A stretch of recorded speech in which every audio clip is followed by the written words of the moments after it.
Assalamualaikum warahmatullahi wabarakatuh. Innal hamdalillah nahmaduhu wa nasta'inuhu wa nastaghfiruh wa na'udzu billahi min shururi anfusina wa sayyiati a'malina. Man yahdihillahu fala mudilla lahu wa man yudlil fala hadiya lahu. Asyhadu an la ilaha illallah wahdahu la syarika lahu wa anna Muhammadan abduhu ya ba'da. Allahumma salli wa sallim wa barik ala Muhammadin wa ala alihi wa ashabihi ajma'in wa man tabi'ahum bi ihsan ila yaumiddin, amma ba'd. Ya ayyuhalladzina amanu taqullaha haqqa tuqatih wa la tamutunna illa wa antum muslimun. Ya ayyuhalladzina amanu taqullaha wa qulu qawlan sadida yuslih lakum a'malakum wa yaghfir lakum dhunubakum wa man yuti'illaha wa rasulahu faqad faza fawzan 'azima. Saudaraku seiman, Bapak Ibu, para jamaah Majelis Taklim Masjid Baitur Rahim yang semoga dirahmati Allah. Alhamdulillah, pagi ini Allah masih memberikan kepada kita kesempatan untuk kita menambah ilmu kita, meningkatkan amal ibadah kita, dan semoga meningkat pula iman dan takwa kita. Semoga Allah Subhanahu wa taala memberikan petunjuknya sehingga kita tetap istiqomah di atas iman dan takwa, dan jika Allah menghendaki kelak Allah wafatkan kita dalam keadaan husnul khotimah.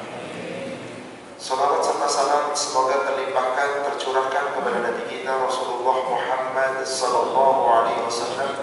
Semoga tercurah kepada seluruh keluarga, sahabat, dan seluruh pengikutnya hingga yaumil akhir. Kita masih membahas bab tentang iman kepada Rasul-Rasul. Setelah kita membahas di beberapa pertemuan sebelumnya bahwa para Rasul dibekali oleh Allah dengan mukjizat, dan mukjizatnya para Rasul sesuai dengan zamannya, maka Nabi SAW pun mendapatkan mukjizat dari Allah, mukjizat yang terbaik dari seluruh mukjizat yang pernah Allah berikan kepada para Nabi dan Rasul. Apa mukjizat itu? Kita akan membahas mulai dari halaman 281, yaitu mukjizat Al-Quran. Mukjizat Al-Quran, yang dengan Al-Quran itu membenarkan seluruh mukjizat yang telah lalu dan menyempurnakan. Dengan itu telah sempurna. Mukjizatnya para nabi zaman dahulu hanya disaksikan oleh umat yang hidup bersamanya. Setelah itu tinggal kisah. Tapi kalau mukjizatnya Rasul, sejak pertama kali Rasul mendapatkan wahyu sampai nanti beliau wafat ila yaumil akhir, setiap umat Islam tetap bisa mengetahui mukjizat itu, yaitu Al-Quran. Karena Al-Quran pedoman hidup, petunjuk yang insya Allah berlaku sampai akhir zaman. Salawat serta salam semoga terlimpahkan, tercurahkan kepada Nabi kita Rasulullah Muhammad SAW. Semoga tercurah kepada seluruh keluarga, sahabat, dan seluruh pengikutnya hingga yaumil akhir. Sudah diuraikan di pertemuan sebelumnya bahwa mukjizat-mukjizatnya para nabi dan rasul disesuaikan dengan keadaan saat itu. Kalau Fir'aun, apa mukjizatnya? Nabi Musa, apa mukjizatnya? Bisa mengalahkan tukang-tukang sihir. Dengan cara apa? Menjadikan tongkat bukan disihir menjadi ular, tapi jadi ular beneran. Yang apa yang terjadi? Sudah kita uraikan dulu di rangkaian surat Asy-Syu'ara, dari ayat 40 terus beberapa ayat, yang pada akhirnya tukang-tukang sihir itu sujud masuk Islam semuanya. Yang kemudian disiksa oleh Fir'aun, dipotong bersilangan, tangan kanan dipotong, kaki kiri dipotong, kaki kiri dipotong, kaki kanan dipotong, tangan kiri dipotong. Bisa bayangkan Pak?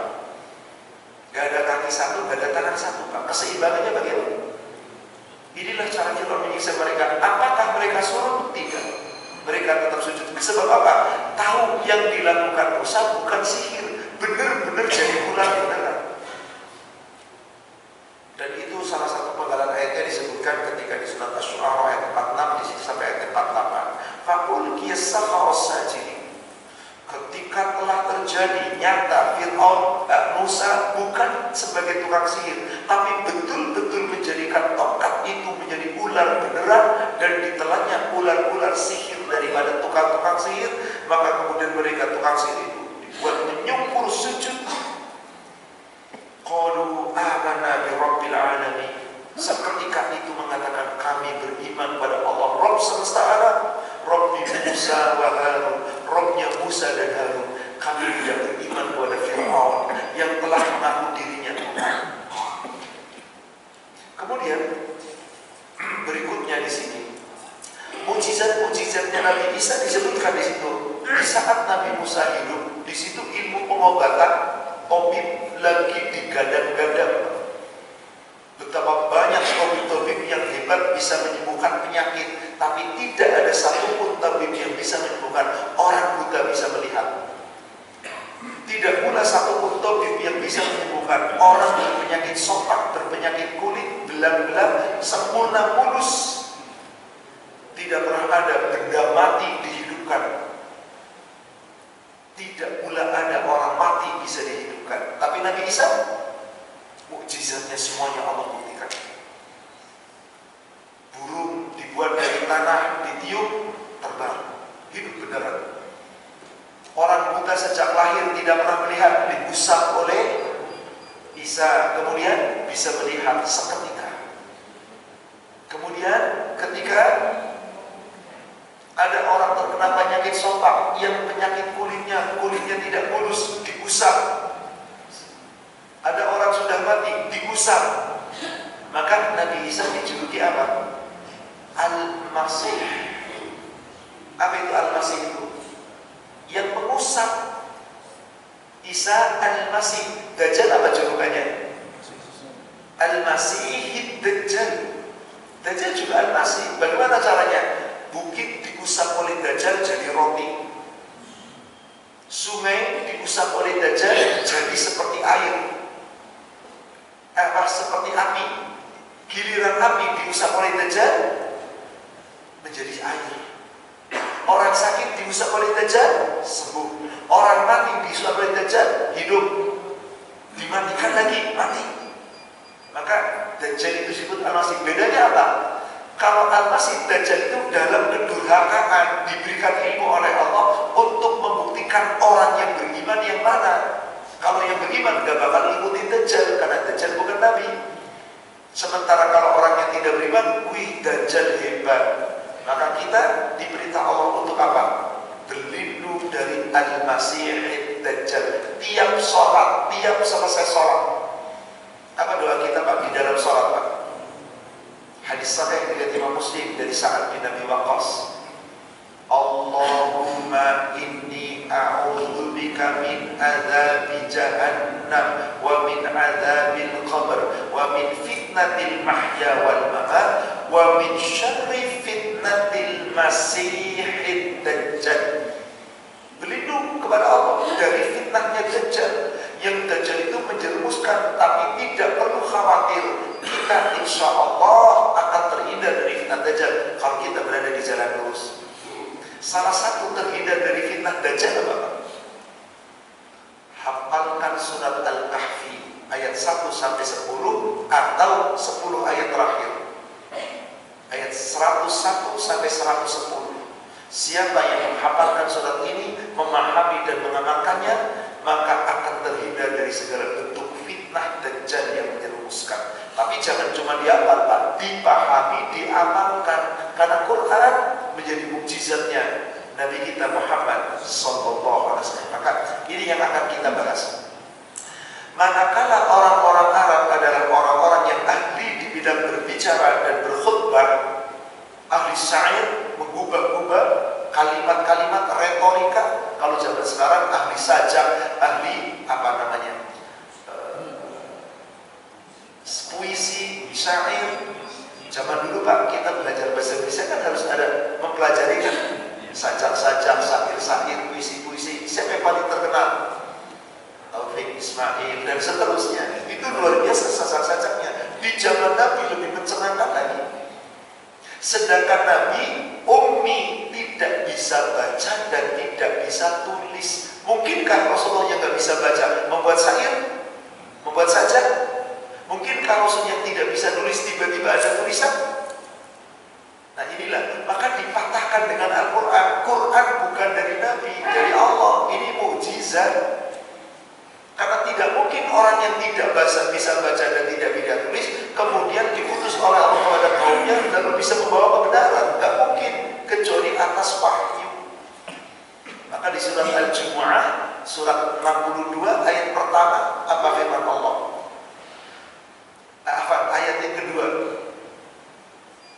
Huwallazi ba'atha, dialah Allah yang telah mengutus fil ummiyina rasulan minhum, kepada umat yang ketika itu tidak bisa baca dan tidak bisa tulis, seorang rasul dari kalangan mereka yang gak bisa baca dan gak bisa tulis.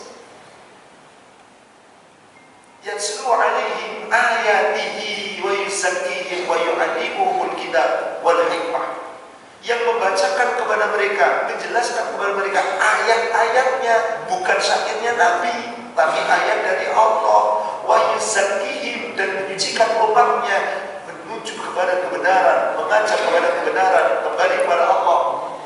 Wa yu'allimuhumul kitab wal hikmah, mengajarkan kitab Al-Quran dan hikmah, as-sunnah, al-hadis. Wa in kanu min qabl la fi dhalalin mubin, meskipun kamu dahulunya dalam keadaan sesat yang nyata. Jadi andai kata ada sekarang orang-orang kok nggak mau mempelajari Quran, nggak mau mempelajari hadis, sesat mas, nggak mau mengikuti, mengkaji, belajar untuk memahami Al-Quran, hadis, sesat mas. Maka nikmat yang paling besar dari nikmat orang beriman apa Pak? Kalau nikmat yang paling besar, para ulama mengatakan nikmat sehat, nikmat ilmu, nikmat apa? Iman dan takwa. Sekarang nikmat yang paling utama bagi orang yang iman, apa itu Pak? Mungkinkah umat ini beriman kalau Rasul tidak pernah diutus? Mungkinkah umat ini beriman kalau Rasul tidak menyampaikan Al-Quran? Mungkinkah umat ini beriman kalau Rasul tidak menjelaskan Al-Quran dengan Al-Hadis? Jadi apa nikmat kita, orang beriman? Allah sebutkan di surat Ali Imran, surat 3, 164. Apa itu nikmat? Laqad mannallahu 'alal mu'minin. Laqad, sungguh benar-benar, mannallah, Allah telah memberikan karunia, telah memberikan kenikmatan yang paling sempurna. Untuk siapa? 'Alal mu'minin, atas orang-orang mukmin. Ketika ba'atsa fihim rasulan min anfusihim, Allah mengutus kepada mereka seorang rasul dari kalangan mereka, yaitu yang ummi tadi. Yatslu alaihim ayatihi wa yuzakkihim, yang menyampaikan, menjelaskan, membacakan ayat-ayat Allah kepada mereka dan menyucikan mereka. Wa yu'allimuhumul kitab wal hikmah, dan Rasul mengajarkan kepada mereka kitab Al-Quran dan hikmah, as-sunnah. Jadi kalau ada orang ngaku iman, nikmatnya itu di dalam utusannya Allah, yaitu Rasul yang menyampaikan Quran dan hadis. Lah kok gak mau belajar, gak mau taklim, gak mau datang ke majelis taklim, gak belajar Quran, gak belajar hadis, bagaimana nikmat Pak? Wa in kanu min qablu la fi dhalalin mubin, meskipun kamu dahulunya sesat yang nyata, demi Allah, tanpa kita mau belajar agama, tanpa kita hadir di majelis taklim, gak bisa dapat petunjuk Pak. Paling gak sekedar ibadah ikut-ikutan, wallahu a'lam benar atau tidak. Tapi dengan ilmu, insya Allah. Dan ilmu yang harus kita pelajari itu apa Pak? Quran ini mujizatnya Nabi Pak. Mujizat yang paling sempurna dari segala mujizat yang lain. Kalau mujizatnya para nabi dahulu, Musa mujizatnya bisa tokat menjadi ular beneran. Kira-kira ada nggak manfaatnya untuk umat? Manfaat ketika itu ada, kemenangan. Nih nabi gue beneran nih, Bangga. Adakah manfaat untuk akidah? Ada bagi yang meyakini, tambah iman.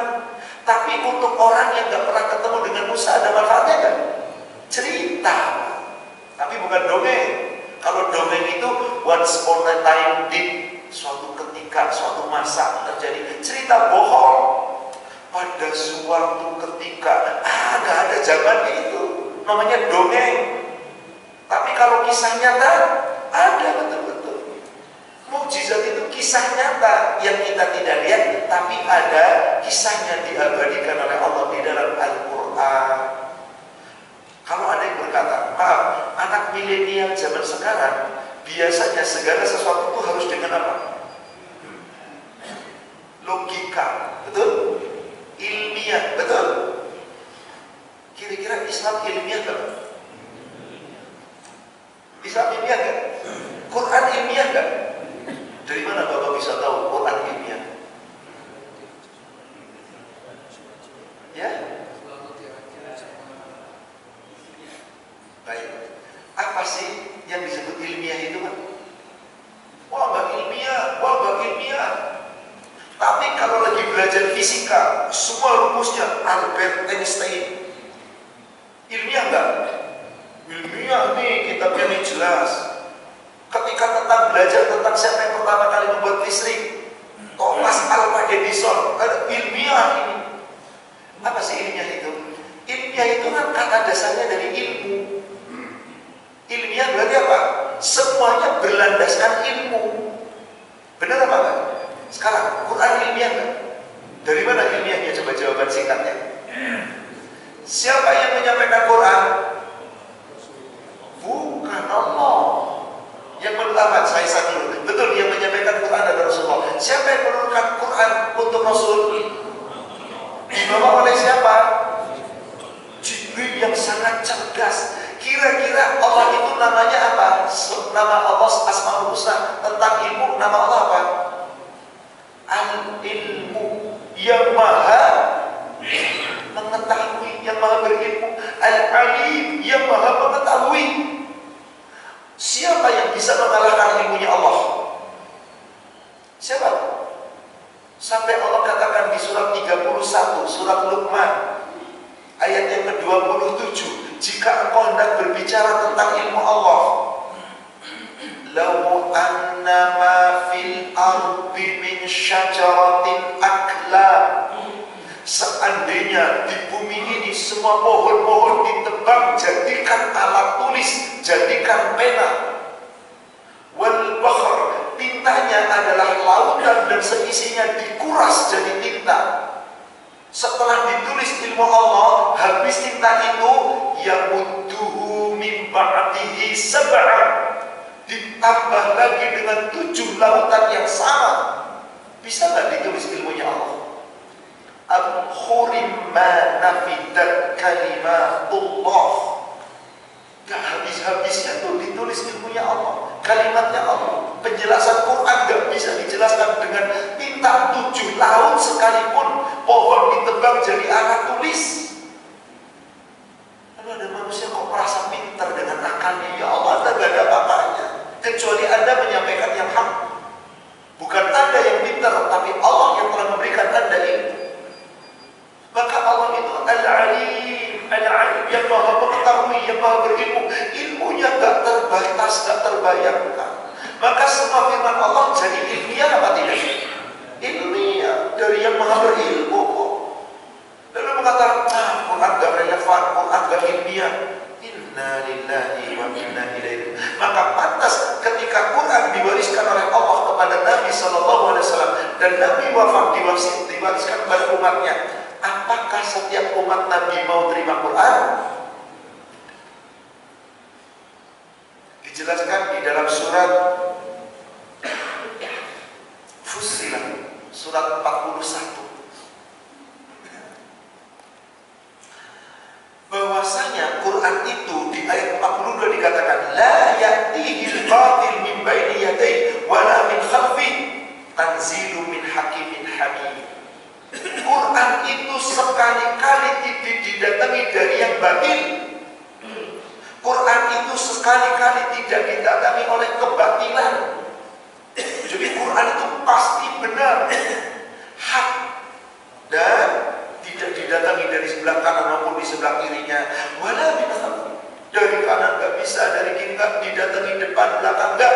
Quran itu selalu otentik, benar. Coba Pak, selain Quran ada nggak kitab suci yang masih ada bahasa aslinya Pak? Bapak tahu Pak?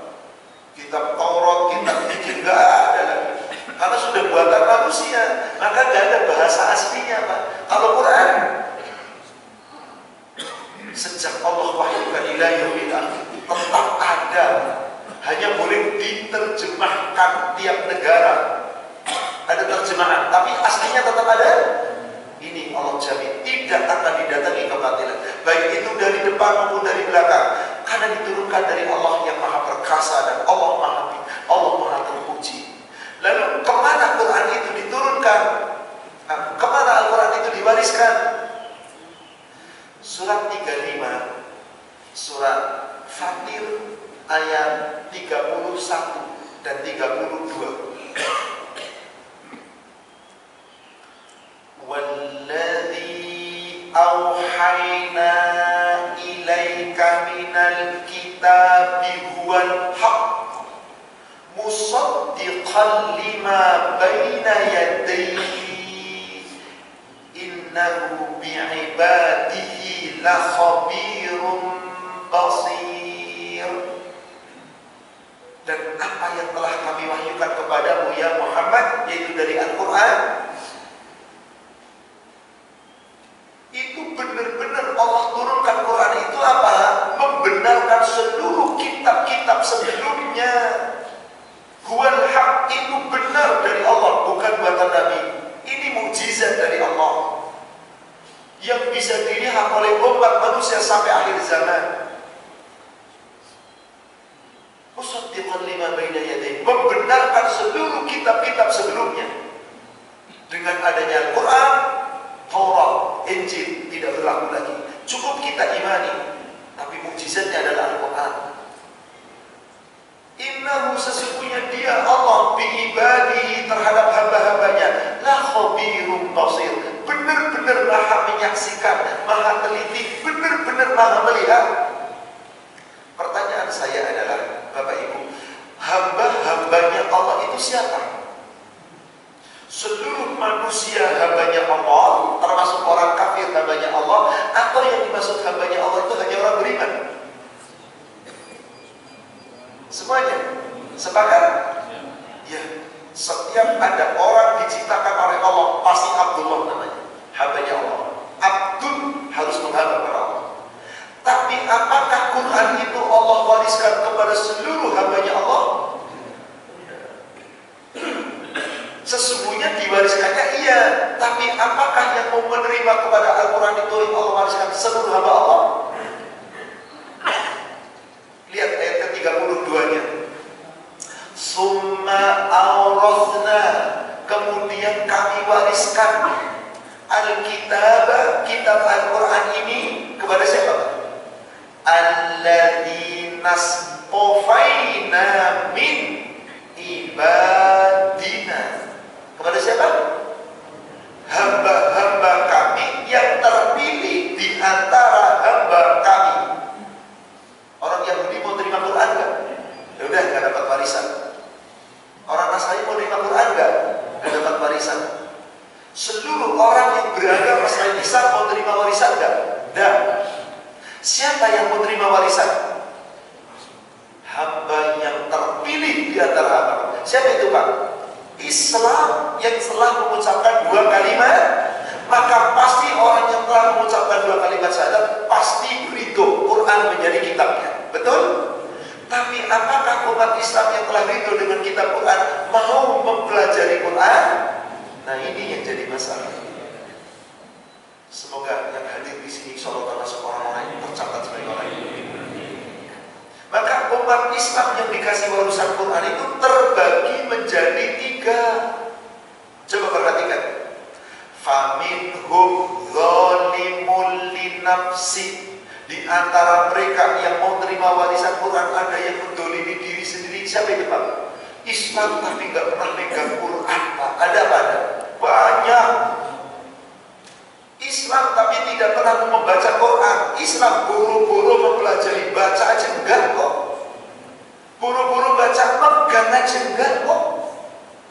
zaman dulu Quran dipegang saat jadi mahar. Nih maharnya Quran, seperangkat alat sholat. Habis itu disimpan Qurannya puluhan tahun. Kenapa nggak disentuh? Itu mahar buat kenang-kenangan. Ya Allah, aneh manusia ini. Bagaimana mungkin dia akan mendapat petunjuk? Maka kata Allah, golongan yang paling banyak pertama itu adalah zalimun li nafsi. Islam tapi zalim kepada dirinya sendiri. Islam tapi tidak mengamalkan Al-Quran, buru-buru mengamalkan, mengerti pun tidak. Golongan yang kedua, siapa itu Pak? Wa minhum muqtasid, dan di antara mereka yang dapat warisan Quran itu umat Islam pertengahan, pertengahan. Kalau kita ngaji, sholat, ibadah. Kalau lagi kumat, bablas. STMJ, sholat berkah, maksiat juga jalan. Iya, ibadah, maksiat, ngaji, korupsi, Pak. Sholat, jahat, Pak. Ibadah, tapi juga maksiat, juga zina, Pak. Kan bukan anak saya, kan? Bukan tuh buktinya. Tapi kan Anda sudah zina. Nah inilah manusia, Pak. Muqtasid, nanti Allah yang menentukan golongan mana Anda, kanan atau kiri, tergantung amal Anda. Lebih berat mana? Siapa golongan yang paling beruntung? Golongan ketiga. Wa minhum sabiqum bil khairati bi'iznillah. Di antara mereka orang-orang yang sabiq, berlomba-lomba untuk selalu berbuat kebaikan. Tapi maaf, bukan kebaikan menurut hawa nafsu. Banyak orang mengatakan yang penting kan niatnya baik, yang penting kan tujuannya baik. Loh bukan, baik itu biiznillah. Karena izin Allah, sesuai dengan aturan Allah, berlandaskan Quran dan hikmah. Itu yang dikatakan kebaikan. Siapa yang masuk surga, Pak? Yang dijaminnya masuk surga? Dzalika huwal fadlul kabir. Itulah kelompok ketiga yang selalu berlomba-lomba berbuat kebaikan, yang akan mendapatkan karunia yang sangat besar, yaitu surga. Maka di ayat ke-33-nya dikatakan jannatu 'adn yadkhulunaha yuhallawna biha min asawira min dhahabin wa lu'lu'a wa libasuhum fiha harir. Yang paling menarik, Pak, kalau sudah di surga itu capek apa enggak? Lelah apa enggak, Pak? Ini Bapak berlomba-lomba ke masjid sebelum subuh sudah datang, menjelang subuh datang, berjamaah ikut ngaji. Tapi jangan lupa, tenang, tadi Pak Arif sudah mengumumkan nanti ada berlomba setelah ngaji, Pak. Tapi jangan pikirin santapan jasmaninya dulu, rohaninya dulu sekarang. Kalau kita adil dalam itu, itulah fadlul kabir, kemenangan yang paling besar.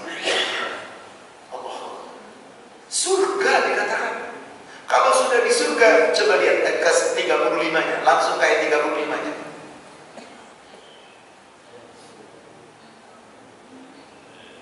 Alladzi ahallana daral muqamati min fadli. Allah itu adalah zat yang telah menjadikan kami menempati surga. Disebut apa itu? Darul muqam, surga yang kekal, negeri yang kekal dengan karunia-Nya. Kalau sudah di surga, la yamassuna fiha nasabun wa la yamassuna fiha lughub. Di surga kamu tidak pernah merasa letih. Di surga gak pernah lelah, gak pernah capek, Pak. Ngejreng terus, Pak. Gak usah pakai doping, Pak. Demi Allah, Pak. Ini yang tua yang daripada lemah, Pak. Insya Allah, Pak, muda lagi, Pak. Dan saya kalau kajian itu 90% entah kenapa yang usianya udah di atas 17 tahun, Pak. 17 lewat 50, 17 lewat, bahkan ada 17 lewat 60, subhanallah. Pak Rias, berapa Pak usianya, Pak? Ya? 73, 17 lewat 60, lewat 55. Lewatnya udah banyak, Pak.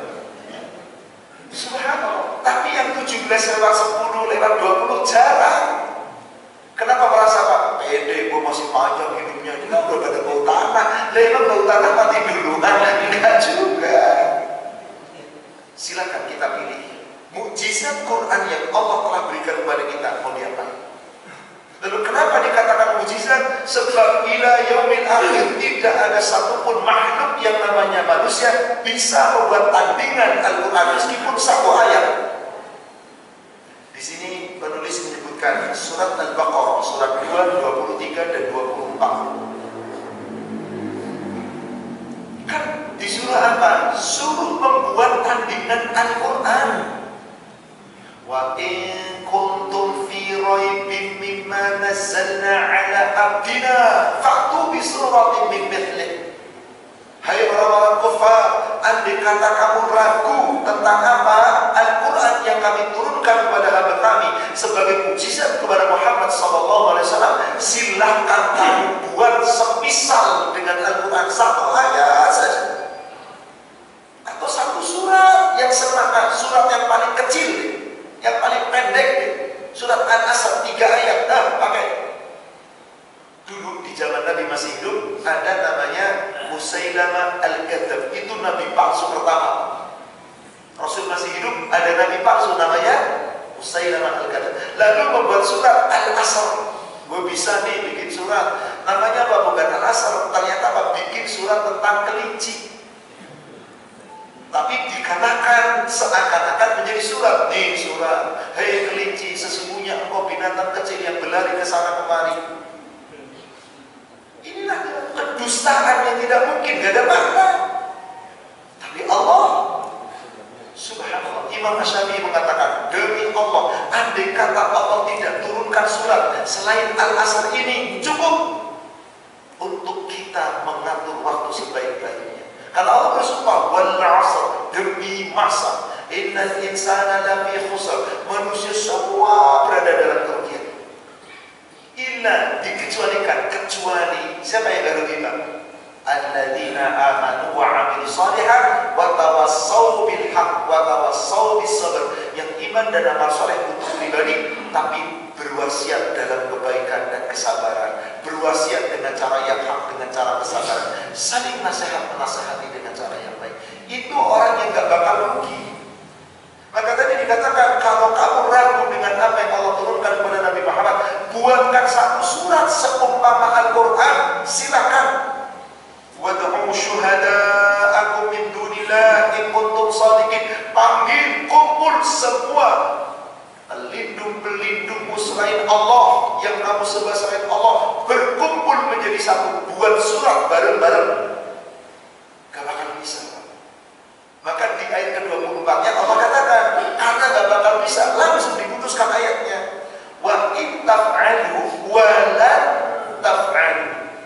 Jika kamu tidak mampu, dan memang kamu gak bakal mampu. Benar gak, Pak? Kamu tidak mampu dan gak bakal mampu. Maka kalau sudah seperti itu, kamu gak bakal mampu, fattakunna, dan takut sama neraka. Gak bakal bisa kamu menandingi Quran. Jangankan menandingi, membuat satu yang sama dengan surat paling pendek, satu ayat saja kamu gak bisa.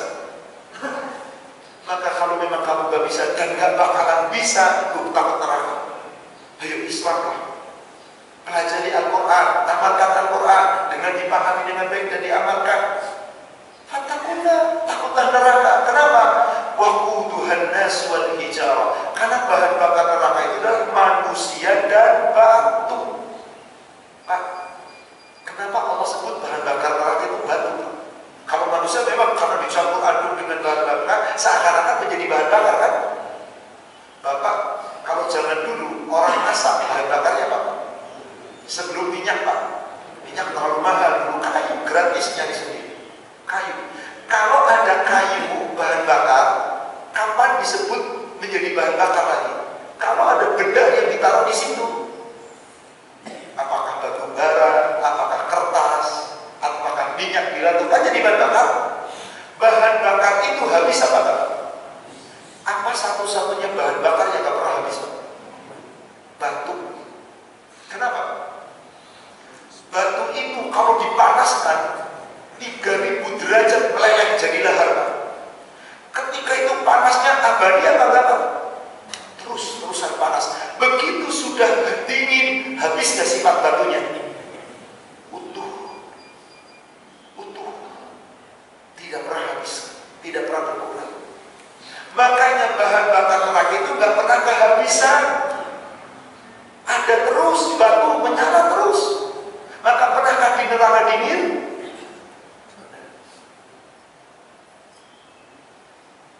Inna jahannama kanat mirsada lit-taghina labithina fiha ahqaba la yadhuquna fiha bardan wala syarab.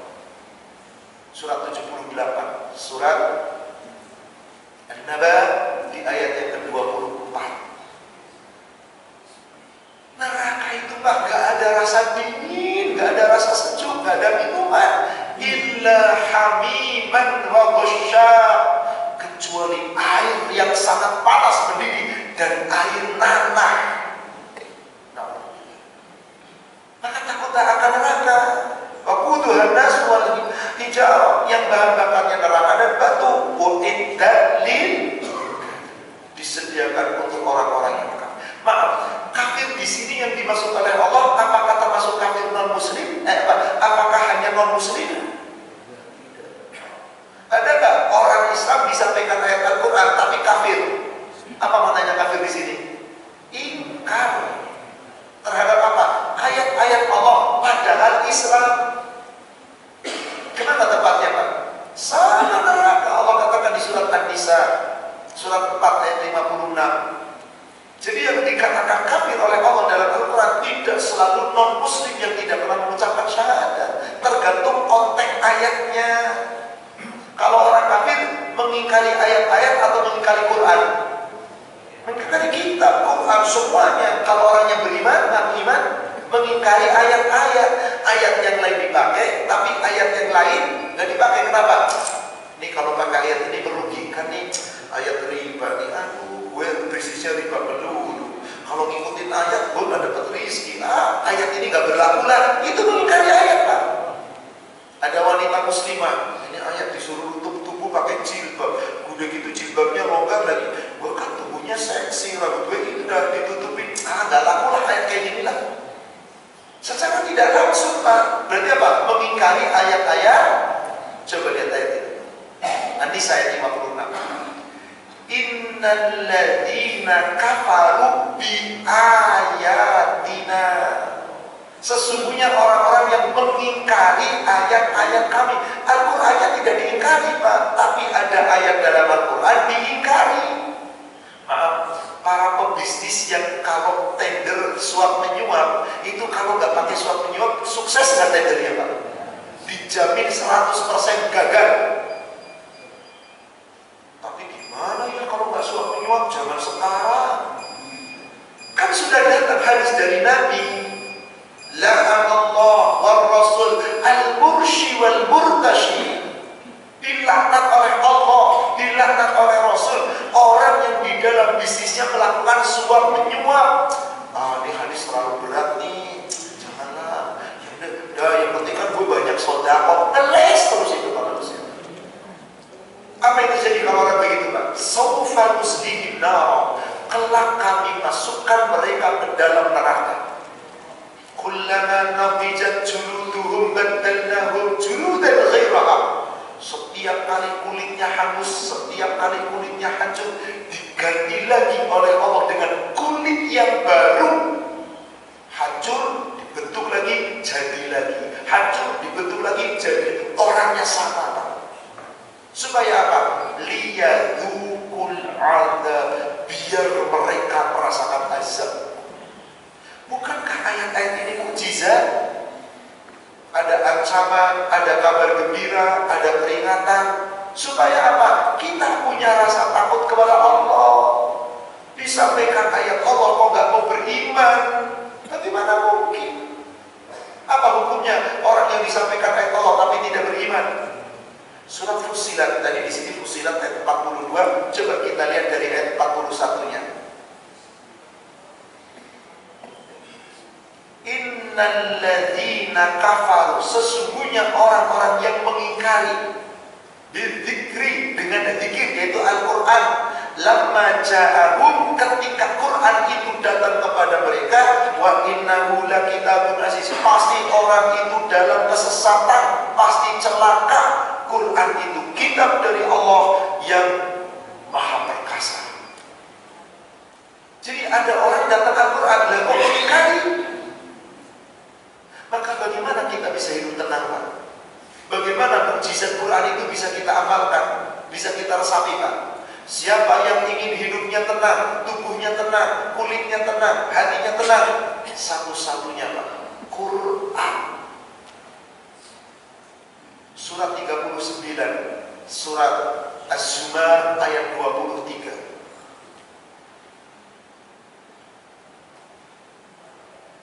Allahu nazzala ahsanal hadis. Kalau bapak khusus ketika mendengar khutbah Jum'ah, biasanya jihadnya khatib setelah membuka khutbahnya pasti akan menyampaikan salah satunya. Fa inna ahdatsal hadis kitabullah. Atau kadang-kadang fa inna khairal hadis kitabullah. Sebaik-baik perkataan kitabullah. Wa khairul huda hadi Muhammad sallallahu alaihi wasallam. Sebaik-baik petunjuk Muhammad sallallahu alaihi wasallam. Wa syarru, dan segala muhdatsat yang diada-adakan, apa itu? Bid'ah. Wa kullu muhdatsatin bid'ah. Segala sesuatu yang paling buruk yang diada-adakan, pasti bid'ah, yang tidak ada dalil dari Al-Quran dan Sunnah. Wa kullu bid'atin dhalalah, dan bid'ah itu sesat. Kata Rasul tiap Jumat pasti itu disampaikan. Maka siapa yang ingin tenang, tidak sesat, ini dia hadisnya dari Allah, Al-Quran.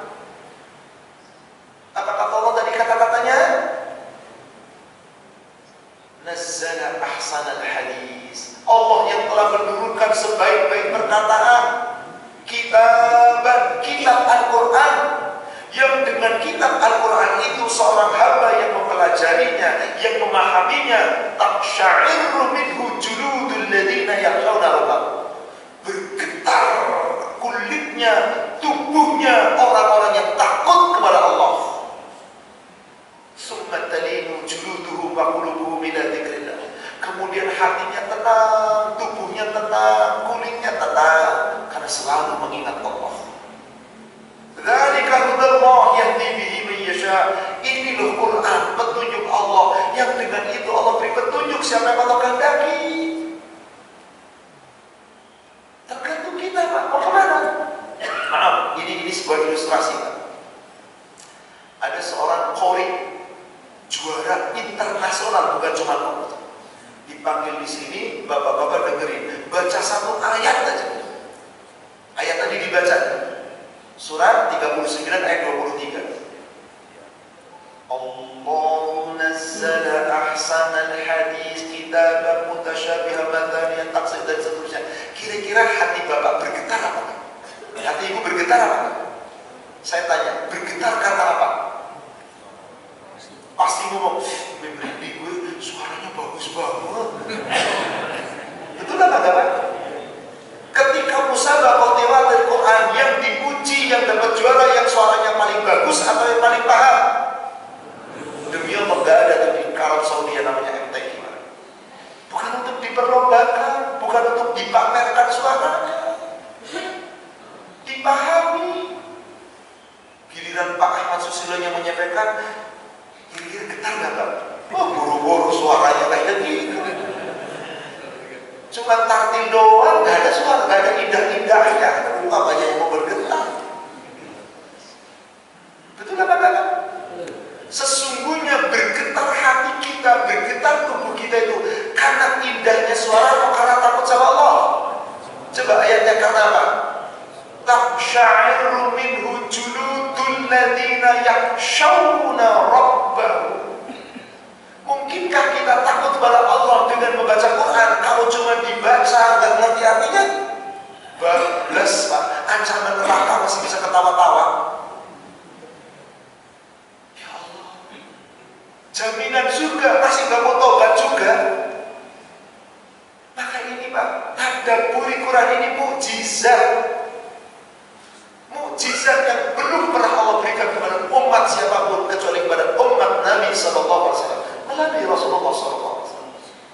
Kalau kita memahaminya, apa yang terjadi? Bukan cuma kulit yang bergetar, Pak. Summa talinu juluduhum wa qulubuhum ila dzikrillah. Kemudian hati itu menjadi tenang, tentram. Kulitmu, tubuhmu, hatimu mau dapat apapun dari Allah tenang, Pak. Benar, Pak. Jaminan Allah, Pak. Maka bagaimana cara kita bisa tenang? Ala bidzikrillah tatmainnul. Sesungguhnya hanya dengan zikir kepada Allah hati menjadi tenang. Baik, Pak. Saya tutup dengan beberapa hadis tentang. Pertama, Rasul wafat meninggalkan harta waris apa? Ummul Mukminin Aisyah dalam hadis riwayat Imam Muslim, ketika ditanya oleh para sahabat, Ummul Mukminin mengatakan, "Ma taraka Rasulullah sallallahu alaihi wasallam dinaran wala dirhama wala syatan wala ba'ira wala awsa bi syai'in." Ketika Rasul wafat, beliau tidak meninggalkan harta meskipun 1 dinar, meskipun 1 dirham, meskipun 1 onta, meskipun 1 kambing, bahkan 1 sok gandum, Rasul tidak tinggalin. Jadi Rasul tidak meninggalkan harta, tapi Rasul berwasiat. Apa wasiatnya Rasul? Seorang sahabat yang bernama Talhah bin Musarrif, dia berkata, saat itu aku bertanya kepada siapa? Abdullah bin Abi Aufa. Bertanya pada sahabat Rasul, Abdullah bin Abi Aufa, hal awsa Rasulullah sallallahu alaihi wasallam? Apakah Rasulullah sallallahu alaihi wasallam berwasiat? Itu berwasiat dengan harta? La, tidak. Kuntu fala kutiba 'ala muslimin al-wasiyah. Lalu kenapa orang muslim itu disuruh berwasiat? Nah, ini dia wasiatnya. Subhanallah. Qala awsa bi kitabillahi azza wa jalla. Allah perintahkan melalui Rasulnya. Rasul sampaikan kepada umatnya, hai umat mukmin, berwasiatlah kamu dengan kitab Allah. Yang ada wasiat apa, Pak? Duit, duit, duit. Sini, Bapak umat ini duit yang di sana nih tagihannya belum kelar, tagih ya. Ngomong lagi, masih ngomong lagi. Aduh, Pak. Nanti yang ini buat kamu, yang ini buat kamu ya. Bapak cuma bisa ninggalin ini ya. Lalu Al-Qur'annya mana? Gak ada. Bagaimana akan beriman anak keturunannya? Yang ada rebutan. Maka Rasulullah SAW meninggalkan 2 perkara. Apa yang ditinggalkan oleh Rasulullah? Al-Quran dan hadis. Taraktumul amrain. Aku tinggalkan kepadaku 2 perkara. Yang berpegang dengan ini, hidup ini akan nikmat dan aman dan selamat selamanya dunia dan akhirat. Al-Quran dan hadis. Dan Quran, kata Umar bin Khattab mendengar hadis dari Nabi SAW, hadis sahih dari Imam Muslim, apa kata Rasulullah SAW? Inna Allah yarfa'u hadzal kitab aqwama wa yadh'u bihi akharin.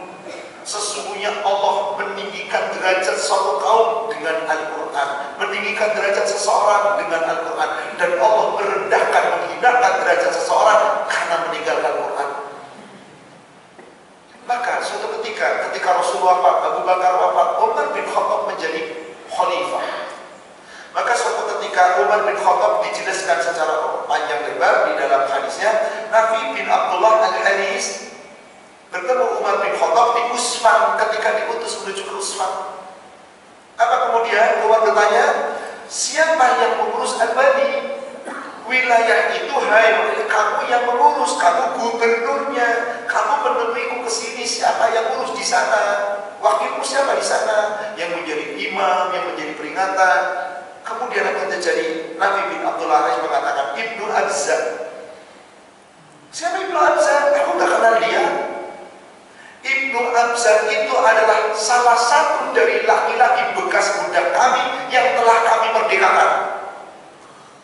Umar protes, kenapa bekas budak jadi pemimpin? Mewakili Anda sebagai gubernur. Kalau sekarang ada apa namanya, Pak? Pengganti gubernur itu, Pak. Kalau gubernur lengser sementara, PLT. Apa itu PLT singkatannya? Pelaksana tugas. Selama gubernurnya nggak ada, berarti kan wakilnya kan, penggantinya kan. Kenapa Abi Abza kamu jadikan pengganti? Kamu gubernur loh kamu. Padahal bekas budak. Apa kepintarannya bekas budak coba? Biasanya budak itu kan dianggap hina.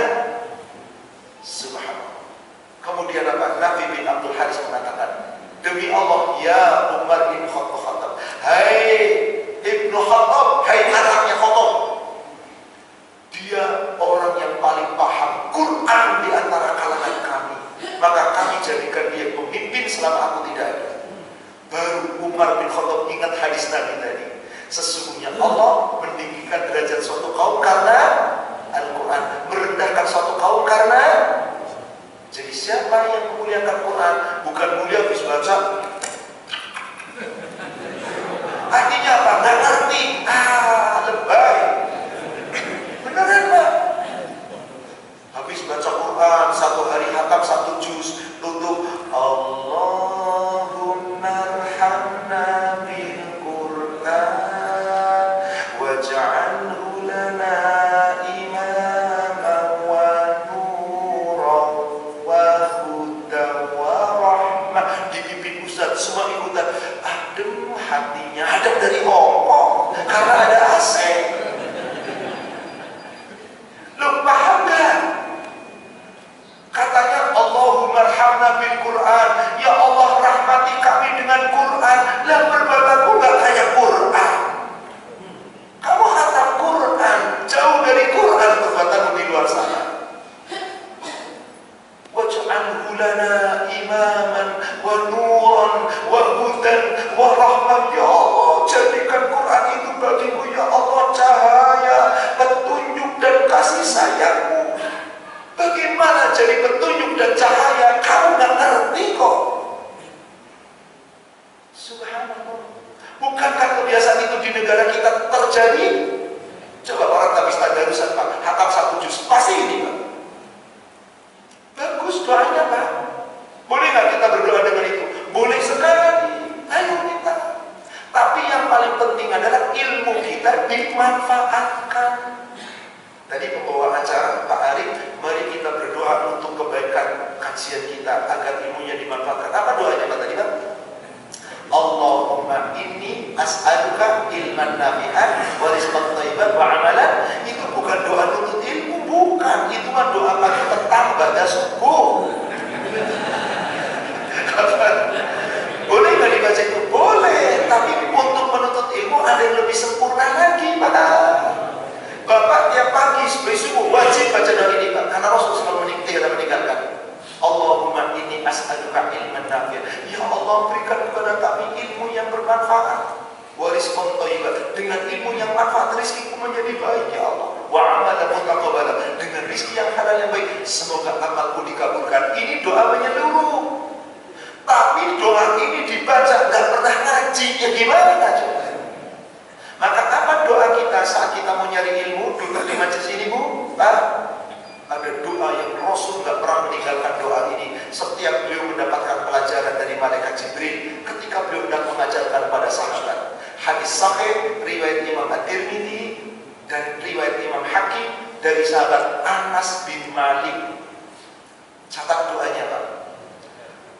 Allahumma anfa'ni bima 'allamtani wa 'allimni ma yanfa'uni warzuqni ilman yanfa'uni.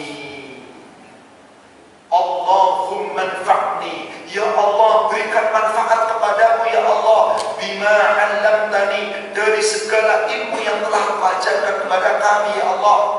Wa 'allimni ma yanfa'uni, ya Allah ajarkan kepadaku ya Allah ilmu yang bisa membawa manfaat untukku ya Allah. Warzuqni ilman yanfa'uni, berikan kepadaku ya Allah rizki ilmu dari ilmu-ilmu yang kita dapat dalam kajian ini, ilmu yang bermanfaat untukku, karena ilmu yang terbaik adalah ilman. Jadi Pak, nanti lain kali Pak doanya tambahin doa ini Pak. Allahumma inni as'aluka ilman nafi'an rizqan thayyiban, amal kita baca bagus supaya rezeki kita pun halal dan amal kita dikabul. Tapi saat mau cari ilmu fokus di doa ini Pak. Minta Allahumma anfa'ni bima 'allamtani wa 'allimni ma yanfa'uni warzuqni ilman yanfa'uni. Semoga dengan doa itu betul-betul kita buka dada kita ikhlas dalam kajian, kita dengarkan dan kita terima ayat-ayat Allah, tinggal kita amalkan dalam sehari-hari. Insya Allah, semoga Quran mukjizat dari Allah melalui Nabi ini betul-betul menjadi jalan yang terang, menjadi cahaya, menjadi petunjuk untuk kita menuju ridha Allah Subhanahu wa taala. Wallahu a'lam. Demikian Bapak Ibu jamaah sekalian, kajian kita pada pagi hari ini. Dengan demikian tentang mukjizat Al-Quran sudah selesai. Insya Allah nanti kita akan lanjutkan halaman ke-286, kemaksuman para nabi. Para nabi dijamin oleh Allah maksum. Apa itu maksum? Insya Allah nanti kita jelaskan di sesi berikutnya. Insya Allah. Wallahu a'lam. Demikian Bapak Ibu sekalian. Mohon maaf saya agak sedikit bukan korupsi waktu tapi nambahin waktu. Tadi lewat 5, lewat 12 sekarang. Mohon maaf. Mudah-mudahan tambahan 7 menit ini bermanfaat. Ikhlas ya Bapak Ibu ya. Alhamdulillah. Wallahu a'lam. Yang benar dari Allah yang disampaikan melalui Rasulnya, yang salah saya menyampaikan yang penuh kekurangan, yang penuh kekhilafan. Semoga Allah memaafkan dan mengampuni dosa kita. Mari kita sama-sama akhiri dengan takbiratul majlis. Subhanallah wa bihamdihi. Asyhadu an la ilaha illa anta astaghfiruka wa atubu ilaik. Alhamdulillah lillahi fi nafsihi. Assalamualaikum warahmatullahi wabarakatuh.